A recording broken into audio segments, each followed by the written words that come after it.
Star news Marathi, नवे पाऊल नवी दिशा।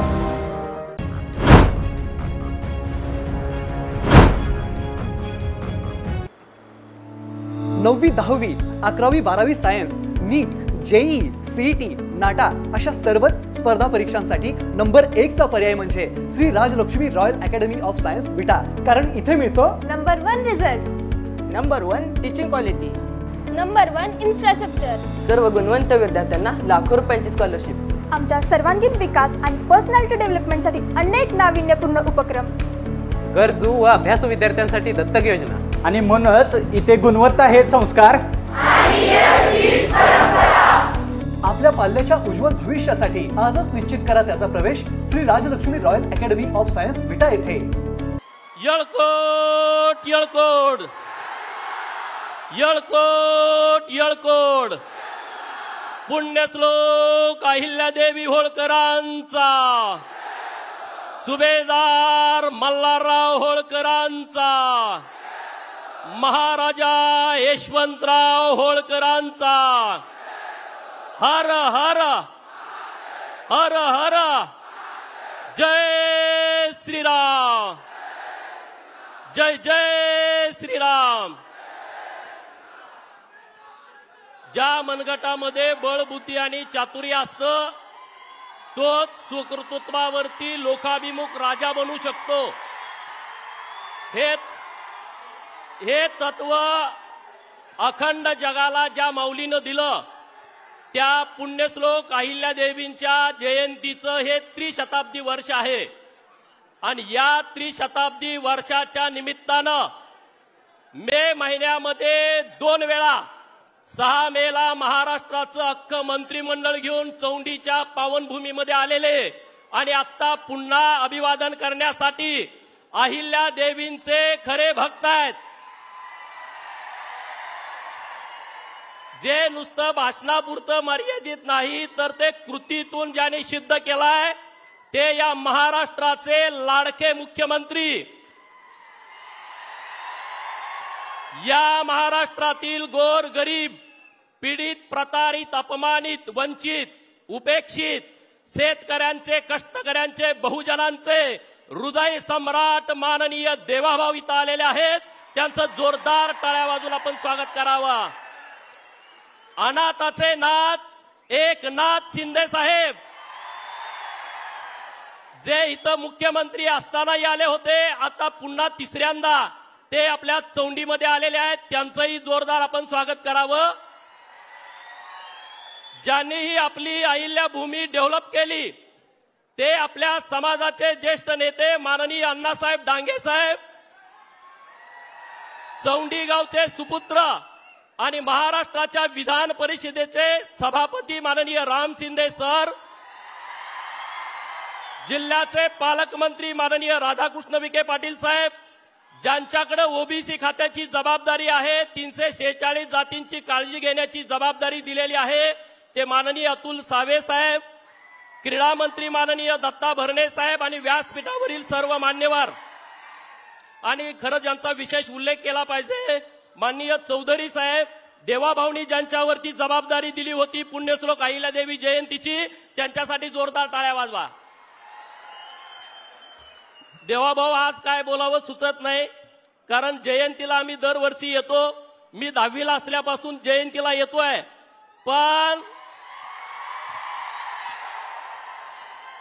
अहिल्यादेवी भाषणात सांगणारे आणि अहिल्यादेवींचं नाव भाषणात घेणारे महाराष्ट्रात अनेक राज्यकर्ते आहेत, परंतु कृती शून्य। आम्ही एक आंदोलन करायचो, सरकारनं अहिल्यादेवींची जयंती साजरी करावी, 4 ओळीचा शासन निर्णय सरकारनं काढणं अपेक्षित होतं, परंतु हे सगळे लोक सिनियर लोक आहेत, तरुण पोर आहेत, रोज आंदोलन, मागणी काय, सरकारनं अहिल्यादेवींची जयंती साजरी करावी। सरकार 4 ओळीचं पत्र काढायला तयार नव्हतं। देवाभाऊ आपण मुख्यमंत्री झाला आणि 4 ओळीचा शासन निर्णय आला आणि मग महाराष्ट्रामध्ये आनंदाचं वातावरण झालं। अहिल्यादेवी म्हणल्या होत्या की राजकर्ती जमात बना। राजकर्ती जमात कशासाठी? देवाभाऊनी 4 ओळीचं पत्र मुंबईमधनं काढलं आणि ग्रामपंचायतचा ग्रामसेवक आणि सरपंच पळायला लागला, पंचायत समितीचा बीडीओ पळायला लागला। जिल्हा परिषदचा अध्यक्ष जिल्हा परिषदेचे सीओ म्हणायला लागले, अरे जावा दुकानात अहिल्यादेवीचा फोटो मिळतोय का बघा. जिल्हाधिकारी कलेक्टर साहेब आणि सगळ्या कार्यालयामध्ये धावाधाव उडाली की अरे अहिल्यादेवीचा फोटो कुठं आहे बघा. अरे त्यांनी कधी अहिल्यादेवी बघितली नव्हती. त्यांना अहिल्यादेवी फोटो आणि सावित्रीबाई फोटोतला फरक कळला ना. त्यांना राणीची लक्ष्मीबाई घोड्यावर बसलेली कळलं ना, कारण त्यांनी कधी बघितलं नाही. इतका मोठा अन्याय, इतका मोठा अन्याय या देशामध्ये देशासाठी काम करणाऱ्या महापुरुषांच्या बाबतीमध्ये घडला असेल तर ते फक्त आणि फक्त होळकर घराणा आहे. आणि भाऊ तुम्ही न्याय दिला आणि आज आमच्यामध्ये आनंदाचं वातावरण पसरलेलं आहे. स्वतः हिंदू हृदय सम्राट बाळासाहेब ठाकरे साहेबांनी घोषणा केली होती 1988 ला औरंगाबाद तेव्हाच्या अमखास मैदानावरती की मी इथून पुढे औरंगाबादला औरंगाबाद म्हणणार नाही, संभाजीनगर म्हणणार. 1988, 1998, 2008, 2018 आणि 2022 ला देवाभाऊ एकनाथ शिंदे साहेबांच्या नेतृत्वामध्ये बदल झाला. किती वर्ष गेली मोजा तुम्ही, मी त्यात वेळ घालवत नाही. पण या सगळ्या अहिल्या भक्तांनी देवाभाऊंच्याकडे एकनाथ शिंदे साहेबांच्याकडे मागणी केली की आम्हाला अहमदनगरच्या खुना इथं नको आहेत, आम्हाला अहिल्यानगर हवाय. आणि एका मिनिटामध्ये तुम्ही ते करून दिला, एका वर्षाच्या आतमध्ये तुम्ही निर्णय करून दिला. मी तुमचं मनापासून आभार व्यक्त करतो. चौकात जाऊन झेंडा लावा की, तुम्हाला लाव देतात का बघा. चौकात जाऊन झेंडा लावायला तुम्हाला लाव देतात का बघा. लाव देत नाहीत. पोलीस वाईंग वाईंग वाईंग वाईंग गाडी येते, चला आत बसा. ते लोक म्हणते तिथं अहिल्यादेवीचा पुतळा लावायचा नाही. अरे महाराष्ट्रातला सगळा क्षेत्रफळानं सगळ्यात मोठा जिल्हा, राजकीय दृष्ट्या अत्यंत संवेदन जिल्ह्याचं नाव एका वर्षाच्या आतमध्ये बदललं. हे अहिल्यादेवींच्या चरणी असलेले खरे भाव आहेत आपल्या सरकारचे, आपल्या नेतृत्वांचे. प्रत्येक हिंदूला वाटतं मरेपर्यंत एकदा तरी काशीला जावं, काशीच्या विश्वेश्वराचं दर्शन घ्यावं. 1770 ला अहिल्यादेवीनं त्या मंदिराचा जीर्णोद्धार केला. मंदिराला जागा नव्हती, अहिल्यादेवीने शेजारची जागा विकत घेतली आणि 1770, 1870, 1970 आणि 2018 बघा किती वर्ष गेली. 1947 ला भारत स्वतंत्र झाला. अनेक पंतप्रधान या देशाच्या पंतप्रधान पदावरती विराजमान झाले, परंतु कुणालाही वाटलं नाही काशी विश्वेश्वराच्या मंदिराचा कॉरिडॉर डेव्हलप करावा. परंतु गुजरात मधून एका सामान्य कुटुंबातून आलेला मुलगा जेव्हा देशाचा पंतप्रधान होतो, त्यांना वाटलं 1770 ला अहिल्यादेवीने जीर्णोद्धार केलाय आणि तो जीर्णोद्धार पुन्हा करण्याची आवश्यकता आहे. 2018 ला पायाभरणी केली आणि 2022 ला आपल्याला दर्शनासाठी तो कॉरिडॉर खुला करून दिला. हे काम अहिल्यादेवींचं आहे. म्हणून मी म्हणतोय की अहिल्यादेवींच्या विचारावरती काम करतायत. अहिल्यादेवींनी बाजूची जागा विकत घेतली होती. केंद्र सरकार, राज्य सरकार आणि तिथलं देवस्थान त्यांनी अख्ख्या 1 किलोमीटर मधली जागा विकत घेतली आणि अहिल्यादेवींचा पूर्णाकृती पुतळा हा तिथं काशी विश्वेश्वराच्या प्रांगणामध्ये बसवला. मित्रांनो, हा आमचा अभिमान आहे, आमचा सन्मान आहे.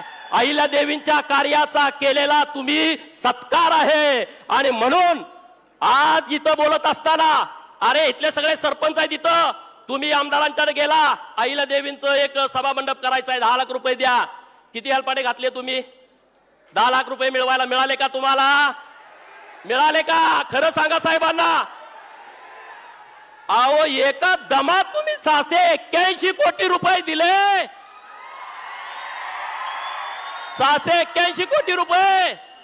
इथं शासकीय वैद्यकीय महाविद्यालय, त्याला अहिल्यादेवीचं नाव. बारामतीला शासकीय वैद्यकीय महाविद्यालय, त्याला अहिल्यादेवीचं नाव. अहिल्यादेवीच्या नावानं महाराष्ट्रातली 450 मंदिरं, त्याला अहिल्यादेवींच्या नावानं पुनर्जीवनाचं नाव. आणि 2000 कोटी रुपयाचं वाटप, आता 5000 कोटी. सगळ्यांना मला विनंती करायची आहे मित्रांनो, धनगरवाड्यातनं अहिल्यादेवीचा कार्यक्रम कधी बाहेर गेला नाही.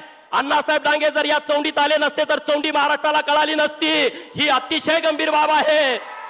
आणि आज धनगरवाड्यातली पोर जयंती साजरी करायची, पावत्या छापून पावत्या गोळा करा, मग कार्यक्रम करा. पहिल्यांदा साहेब असं घडतंय, आम्ही सगळ्या फेसबुकला, व्हॉट्सअपला, ट्विटरला, सगळ्या भाजपच्या पेजवर बघतोय, सगळीकडे अहिल्यादेवी, अहिल्यादेवी, अहिल्यादेवी, अहिल्यादेवी. नुसतं महाराष्ट्रात नाही, नुसतं मध्य भारतात नाही, काश्मीर पासून कन्याकुमारी पर्यंत, बंगालच्या उपसागरापासून अरबी समुद्रापर्यंत अशा विशाल भारतामध्ये नरेंद्र मोदी साहेबांच्या नेतृत्वात आणि चांद्यापासून बांद्यापर्यंत अशा विशाल महाराष्ट्रामध्ये देवाभाऊंच्या नेतृत्वात अरे 10 दिवस जयंतीचा कार्यक्रम सुरू आहे. साहेब, आम्ही सर्वजण ऋणी आहोत. अहिल्या देवींना 300 वर्षानंतर न्याय मिळाला. 300 वर्षानंतर सगळे उभा राहून टाळ्या वाजवून माननीय नरेंद्र मोदी साहेब, माननीय देवाभाऊ एकनाथ शिंदे साहेब सगळे उभा राहून जोरदार टाळ्या वाजवा. सगळे जोरात टाळ्या वाजवा. जोरात आवाज आला पाहिजे. जोरात. अरे असं होणं शक्य नाही आहे. राष्ट्रीय स्वयंसेवक संघ आणि भाजपानं जे काम केलंय ते गेल्या 300 वर्षात कुणी केलं नाही मित्रांनो. साहेब, या आमच्या भावना आहेत, भावना हृदयातल्या भावना आहेत.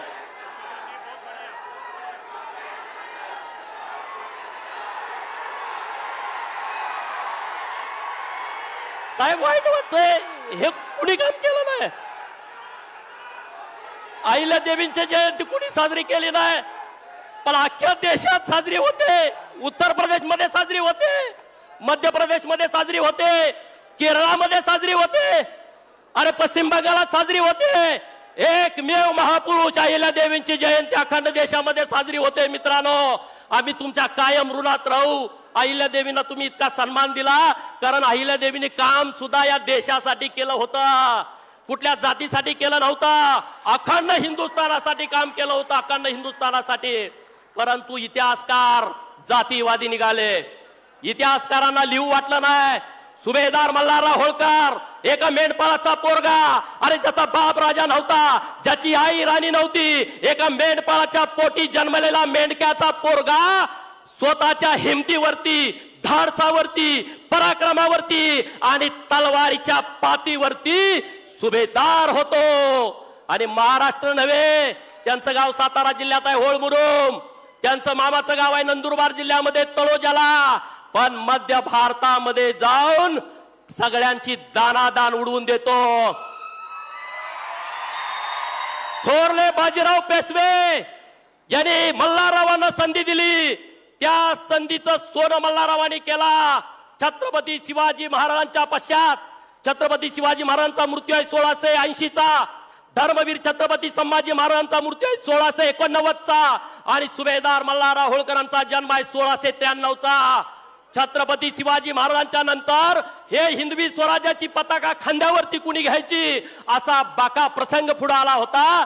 तेव्हा काही सरदार सुभेदार पुढे आले, त्यात सगळ्यात अग्रेसर होते सुभेदार मल्हारराव होळकर.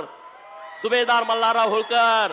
पण त्यांचा इतिहास आला नाही, यशवंतराव होळकरांचा इतिहास आला नाही. आज मी धन्यवाद देतो. नुसतं कार्यक्रम सुरू नाहीत, पुस्तकं लिहायचं सुरू आहे, नुसते कार्यक्रम सुरू नाहीत. अहिल्या देवींच्या हातामध्ये पिंड असणारा फोटो आम्ही बघितलाय, अहिल्या देवींच्या घोड्यावरचा तलवार असलेला फोटो आम्ही बघितलाय. पण साहेब, सगळ्या इतिहासाचा अभ्यास करून चित्र सुद्धा अहिल्या देवींची चित्ररूपी इतिहास आमच्या समोर आणण्याचा आता खूप चांगला प्रयोग महाराष्ट्रामध्ये आणि देशामध्ये झालेला आहे. कुठं आहेत ते दुसरे पक्ष? मी टीका टिप्पणी करायला उभा राहिलो नाही. आज फक्त सकाळी 7 वाजता 8 वाजता त्यांनी पोस्ट टाकल्या. अरे सोलापूरच्या विद्यापीठाला नाव दिलं, त्याची तुम्हाला पण किंमत नाही. त्या माझ्या दलित भावाला जाऊन विचारा ना.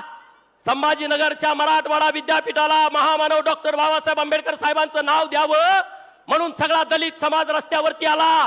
किती अत्याचार झाले, किती अन्याय झाले, किती बलात्कार झाले, किती झोपड्या जाळल्या आणि किती मर्डर झाले, तेव्हा बाबासाहेबांचं नाव दिलं. अरे आपल्या देवाभाऊनी आपल्या नुसत्या 4-5 आंदोलनावरती नाव दिलंय, त्याची तुम्हाला किंमत नाही. देवाभाऊ आता सोलापूरमध्ये अहिल्या देवींचा पूर्णाकृती पुतळा तयार आहे आणि नरेंद्र मोदी साहेबांच्या आपल्या उपस्थितीमध्ये तो पुतळा लोकार्पण व्हावा अशी कुलगुरूंची इच्छा आहे. तुम्ही तो कार्यक्रम लवकरात लवकर घ्यावा. मी आज काहीच मागणार नाही, आपण मागू परत. अरे आज इतकं दिलंय, दिलंय का नाही? खरं सांगा, दिलंय का नाही? सगळे सांगा. आरक्षणाचं तुमच्या मनामध्ये आहे, देवाभाऊ नक्की काहीतरी मार काढते, तुम्ही चिंता करू नका. बरोबर ना?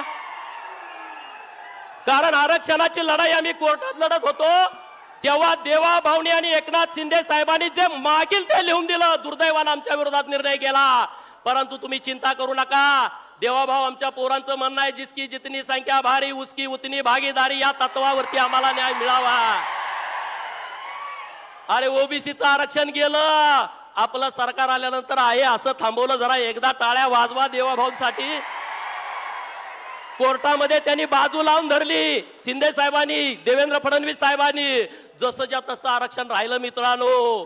पण आम्हाला काय, आम्ही कामात आहे, आम्ही मेहुणीच्या लग्नाला गेलो, सासरवाडीत कोणतर मेला, याच्या पलीकडे तुमची गाडी जाय ना. आज ज्या पद्धतीनं तुमचा उत्साह आहे, मी जास्तीचं बोलत नाही देवाभाऊ, मी शब्द देतो सर्व लोकांच्या वतीनं.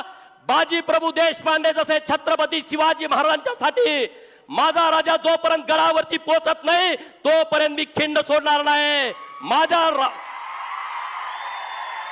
माझा राजा गडावरती पोहोचला म्हणून तोफेचा आवाज माझ्या कानावरती येत नाही तोपर्यंत मी जीव सोडणार नाही. हे सगळे बाजू प्रभू देशपांडेंसारखे प्रामाणिक आहेत. ज्याला लढायचं त्याला समोरासमोर. कारण मल्हारराव होळकरांनी हे जे शास्त्र आणलं लढाईचं, ते समोरासमोर लढाईचं शास्त्र आहे. होळकरांची लढाई मागून नाही, समोरून आहे, डायरेक्ट.